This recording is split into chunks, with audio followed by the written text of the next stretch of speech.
Bonsoir, bonsoir et bienvenue à cette deuxième partie de vidéo sur les soins du corps. Et aujourd'hui, on va voir ensemble comment est-ce qu'on peut faire pour bien prendre soin de son visage, mais plus particulièrement de la peau de son visage. Et s'il y a bien une chose que je déteste voir apparaître sur mon visage, ce sont les boutons, les taches, etc.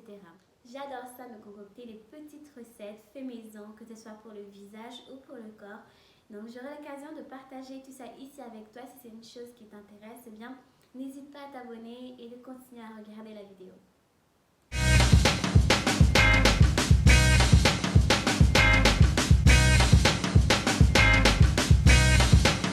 Eh bien, ce qu'il faut savoir avant de prendre soin de son visage, c'est que la peau de notre corps est la première ligne de défense contre toutes ces agressions extérieures de notre environnement, mais aussi intérieures. Mais ça ne veut pas dire qu'elle est infranchissable et c'est pour ça que nous allons intervenir en ayant une bonne hygiène de vie, en ayant une bonne alimentation, en faisant des soins du corps, en buvant beaucoup d'eau. Mais surtout en faisant du détox de maquillage. Et même si c'est dur, eh bien, ta peau te remerciera le jour où tu auras juste envie d'aller faire tes courses et que tu n'as pas spécialement envie de te maquiller en te mettant du fond de teint. Eh bien, une crème teintée suffira et puis voilà. Comme je le dis souvent, eh bien les soins du corps ne s'arrêtent pas qu'à l'aspect physique. Notre corps est un outil merveilleux avec lequel on peut réaliser toutes les choses qu'on a envie de faire, toutes ces choses qu'on a envie d'avoir. Et c'est justement grâce à elle qu'on peut réaliser toutes ces choses dans notre journée. Donc c'est pour ça qu'il faut en prendre soin. Et c'est vraiment quelque chose qui doit faire partie de ta routine hebdomadaire. Non seulement tu vas embellir encore plus ta peau en le faisant, mais tu vas aussi l'aider à l'entretenir. De la même façon que tu prends soin de ton business, de ta famille, de tes enfants, etc., eh bien tu dois aussi te préserver un moment où tu prends soin de ton corps. Non seulement c'est vital, mais aussi ça fait du bien au cœur et ça fait du bien à l'âme. Eh bien, la première chose à faire pour bien prendre soin de ton visage, c'est de connaître quel est ton type de peau. Ensuite, de prendre en compte quel est l'état de ta peau. Et comme pour les types de cheveux, là encore, il en existe plusieurs, mais en règle générale, on a les peaux normales, les peaux sèches, les peaux grasses ou encore les peaux mixtes. Et pour connaître quel est ton type de peau, tu peux réaliser plusieurs types de tests. Mais dans cette vidéo, je t'en ai sélectionné que 3 qui, j'espère, vont pouvoir t'aider à déterminer ton type de peau. Eh bien, le premier test, c'est celui avec le fameux mouchoir, où après avoir nettoyé ton visage et l'avoir laissé sécher complètement pendant quelques minutes, eh bien, tu prends un mouchoir que tu découpes en 4 morceaux et ensuite tu en places une sur le front, une sur le nez, une sur le menton, ainsi que les 2 autres sur la joue. Et tu observes ce qu'il se passe. Si tu vois que les 4 petits morceaux tombent, ça veut dire que tu as la peau sèche. Et si tu vois que les 4 petits morceaux restent collés au visage, eh bien ça veut dire que tu as la peau grasse. Mais si tu veux en savoir plus, eh bien je t'invite à te rendre sur ma page Facebook Français Addict. Eh bien, le deuxième test, il s'agit de se poser quelques petites questions avant d'appliquer ces soins le matin de préférable. Demande-toi si par exemple tu as la peau qui brille quand tu te vois dans le miroir, si tu as des imperfections, par exemple des boutons, des points noirs ou encore des micro-kystes. Quand tu touches ton visage, est-ce que tu sens qu'elle est plutôt douce ou plutôt rêche? Et est-ce que tu as des pores qui sont dilatés? Et voilà. Eh bien, le troisième test consiste à tout simplement à consulter un dermatologue ou encore une esthéticienne, mais en tout cas un professionnel de l'esthétique de la peau, qui va pouvoir te conseiller, te faire un diagnostic beaucoup plus approfondi que ça. Et c'est toujours mieux d'avoir un avis de professionnel, donc c'est quelque chose que je te conseille vraiment. Et bien après avoir pris en compte ton type de peau ainsi que l'état général de ta peau, et bien c'est le moment pour toi de connaître quel est le type de soin adapté à ton type de peau. Si tu as une peau normale, étant donné que c'est une peau qui ne représente pas beaucoup de problèmes, eh bien, le mieux pour toi, c'est de venir réaliser un soin qui va venir justement préserver l'hydratation de ta peau, mais aussi sa jeunesse. Si tu as une peau mixte, une peau qui représente plusieurs caractéristiques d'autres types de peau, eh bien, le mieux pour toi, c'est de venir réaliser un soin qui va t'aider à rééquilibrer tout ça.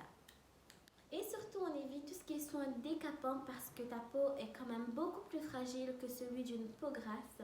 Donc, on va venir purifier les zones qui sont grasses et on va venir nourrir ou hydrater les zones qui sont normales ou sèches.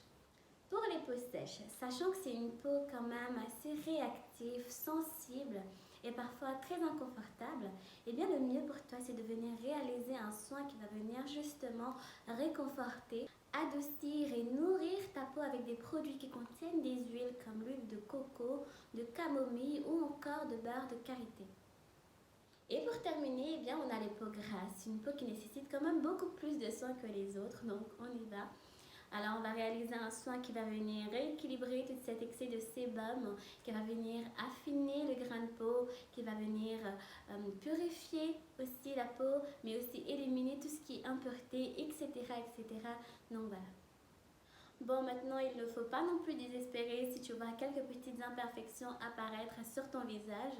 C'est peut-être juste une phase. Et si tu vois que ça persiste, eh bien, c'est peut-être ton corps qui essaye de t'envoyer un petit message en te disant « Ouh, on arrête les sucreries, les chocolats, les bonbons, les fast-food. » Ou encore, peut-être que c'est ton produit cosmétique ou ta santé, il y a quelque chose qui ne va pas. Et c'est pour ça qu'il faut savoir être aussi à l'écoute de son corps. C'est vraiment très, très important. Bon, et bien la troisième chose à savoir justement, c'est d'avoir les bons gestes à adopter au quotidien pour bien préserver sa peau. Non seulement ça va te permettre de récupérer tous ces efforts physiques que tu as fait dans la journée, mais tes cellules vont pouvoir aussi se régénérer dans la nuit et accomplir d'autres fonctions qui sont tout aussi bénéfiques pour toi. Donc, on n'hésite pas à faire 7 à 8 heures de sommeil. Et bien deuxièmement, il faut avoir une bonne alimentation et ça malheureusement, ça se manifeste tout de suite au niveau du visage. Donc on diminue tout ce qui est sucrerie, tout ce qui est consommation de viande, on s'hydrate au maximum et on évite tout ce qui est tabac. Non seulement c'est mauvais pour la santé, mais aussi pour votre beauté, donc voilà.